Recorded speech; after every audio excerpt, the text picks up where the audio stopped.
Our verse for today is in Luke chapter 1, verses 30 to 31. But the angel said to her, "Do not be afraid, Mary. You have found favor with God. You will conceive and give birth to a son, and you are to call him Jesus." Do you think it was hard or easy to be Jesus' mother? Explain. It's so hard. What's the question? Do you think it was easy or It was easy or hard. to be Jesus' mother? To Or be Mary. Jesus' mother? Mother. To be Jesus' mother. To be Mary. First of all, it's hard to give birth. 9 months sa tiyan nyo, di ba? Ni darling. Doon pa lang. Paano pa pag lumaki na kayo, ng mga anak? Alam niyo ano yung pinakamahirap? Yung manawalang nabuntis siya kahit walang nangyari dapat sa kanya. Virgin Mary. Diba? Doon pa lang is, nakakapagtaka na, paano nabuntis ako nang wala namang gumalaw sa akin? Diba? But they told Mary. Kaya nga anak, so, So it's not that confusing. It's miracle. hindi Sa anak. ibang tao. Siyempre, kung ikaw si Mary, makukonfuse ka noon. Totoo ba tong kausap ko? Anghel ba talaga to? Nananaginip lang ako, di ba mga ganon. O. So, siyempre, 100% ang laki ng takot niya sa puso niya. Kasi alam niyo ba na ang mga babaeng walang asawa dati na nabuntis, ang sa pagkakaalam ko ha, binabato. Hanggang sa mamatay. Oo. So, syempre, kung nalaman yun ng mga tao na nabuntis siya, na wala siyang asawa, which is buti na lang si Joseph that time at si Mary, si papakasal na. Diba? Hindi sana binato siya ng tao. Kaya nga napakahirap din kay Joseph kasi unang-una ayaw niyang ma-disgrace, mapahiya si Mary. Pero at the same time, ayaw din naman niya sigurong akuin yung bata kasi hindi naman sa kanya yun. Diba? Pero, ang ginawa niya, papakasalan niya nga daw si Mary, pero i-divorce niya after. Pero, kinausap din si Joseph ng angel. Diba? So, alam niyo, napakahirap maging Mary, sa totoo lang. It's really hard, but it's an honor as well. Kasi, ikalain mo yun, sa'yo nang galing yung, nag-save ng buong sangkatauhan. Yeah. How do you think Joseph felt about God's plan for Mary? I think it's confusing. Mm-hmm. On the first I place. Pag think nasa it's- sitwasyon. Pero amazing. May angel lang makakausap sa'yo. Okay. I'll read it. Saan? If God had asked the women of Israel who wanted to be the mother of the Messiah, every one of them would have raised her hand.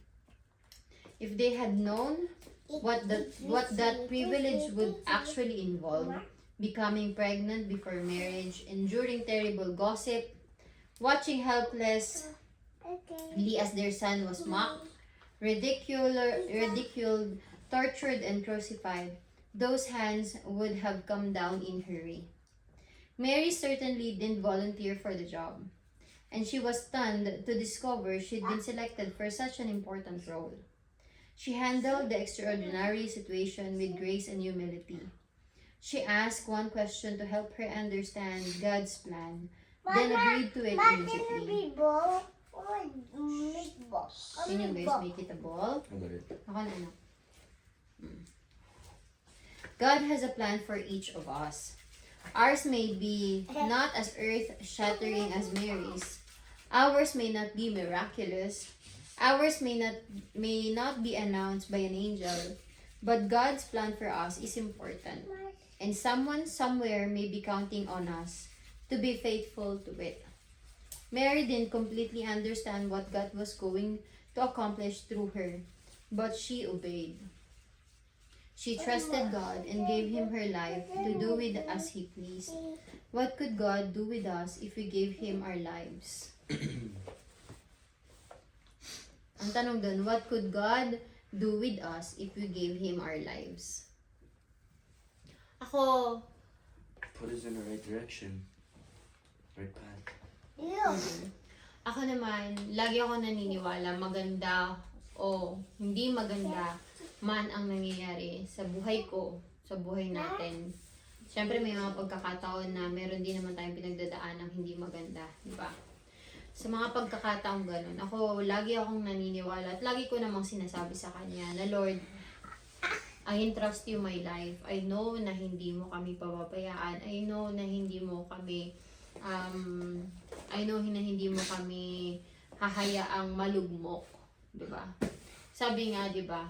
Madadapa ka pero hindi ka naman hindi ka totally hindi makakatayo, parang ganun. So naniniwala ako doon na everything na nangyayari sa atin is plano ng Panginoon. And katulad ni Mary, it could come into like a gift form, pero nakakatakot na regalo, 'di ba? Parang nakakatakot, at first nakakatakot talaga siya.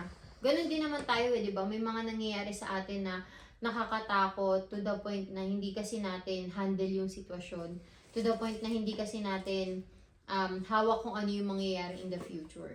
Which is gano'n naman ang buhay natin dito, 'di ba, sa mundo.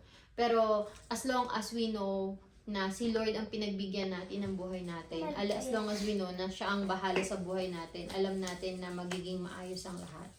'Di ba? Ako, ganun ako. Alam ko na kahit gaano pa kahirap yung buhay, pag si Lord ang kasama ko, gagaan at gagaan yun kasi every now and then ipaparamdam niya sa'yo kung gaano kanya kamahal. Yeah, that's our the best today. Nicole, can you pray? Dear God, Dear God, thank you for using humble, unassuming people to carry out your work. Use us as you see fit, accomplish your will. Amen.